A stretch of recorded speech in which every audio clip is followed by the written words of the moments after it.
Do you believe in righteousness? If you follow the so called apostle named Paul, then you are living in a world of contradiction. Hi, my name is Jason, and I'm just a dude in his room that likes to study the scriptures. Although today I'm outside enjoying it while it's available to me. If you grew up in the quote unquote church, then there's a good chance that you've had a similar experience to the one we're about to discuss. Growing up, most sermons would typically focus around the teachings of Paul. Every now and then they would sprinkle in a little bit of what Messiah taught, maybe a little bit of Old Testament for contextual reference, but the extent of what the church teaches comes from Paul. But what I didn't know about the church and Paul, but I understood it from my youth and didn't learn the details or even how to begin to properly articulate it for several years after the fact. But what I've come to learn is that everything that Paul taught was antithetical to the scriptures and the Torah. Of the countless examples that I could point to, today we're just going to focus on the concept of righteousness. So let's start with Romans 3, shall we? In this passage, it's abundantly clear that according to Paul, no one is righteous. That means that Abraham wasn't counted as righteous. That means Daud or David wasn't righteous. That even means Noah, Moses, and Messiah himself were not counted as righteous. But we're not even done with this, because if you scroll just a few more verses down, Paul outright condemns the Torah.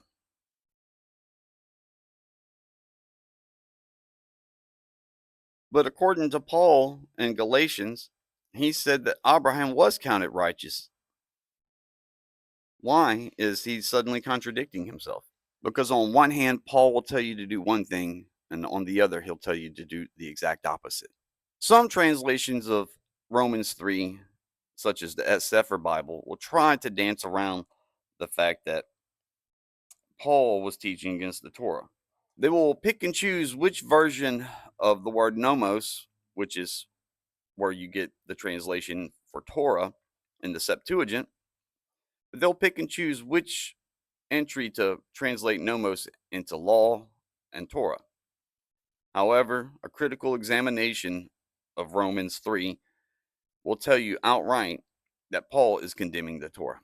Anyone that's ever critically studied, compared, and contrasted the epistle to the Galatians with the epistle of James should know this information already. But let's go ahead for those that don't.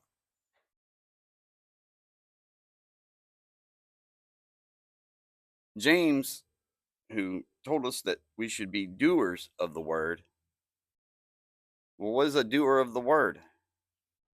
Well, that's someone that obeys the commandments of Messiah.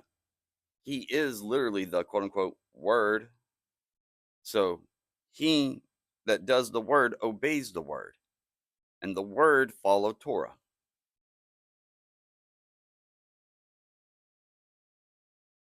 Here we can clearly tell that faith is nothing without action. In order faith to be counted as righteousness, there must be action taken. Faith without works is death.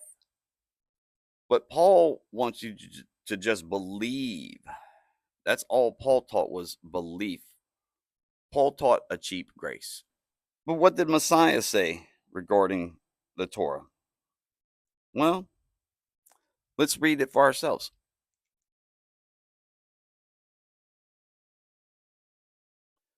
Clearly, Messiah informed us that the Torah has not passed away yet.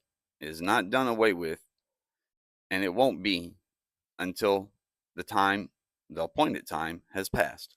The more I studied the teachings of Messiah, the more it brought me back to the Torah. The more I study the Torah, the more it reveals all of the errors and all the lies that we inherited in Satan's short season.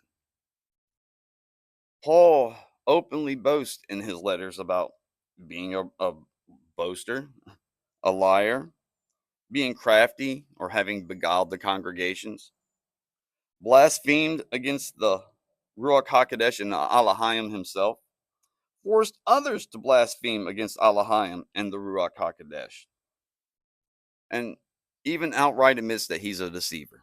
But because of Paul's alleged conversion, people will overlook these blatant confessions, even though his conversion story contradicts itself in all three instances in the book of Acts, even though he never met the criteria for apostleship in Acts 1, verses 20 through 26, even though he never met Messiah by his own admittance. Everything about Paul's story, well, there's a reason why he's known for writing about the strong delusion and reprobate mind, because he is the poster child of it. If you imitate Paul, you cannot follow Messiah. And if you're not following Messiah, you cannot emulate Messiah. Please study the words of Messiah. Study the Torah and praise your Elohim. I praise Yahweh Eloheinu. Love, gratitude, and care. Have a good one.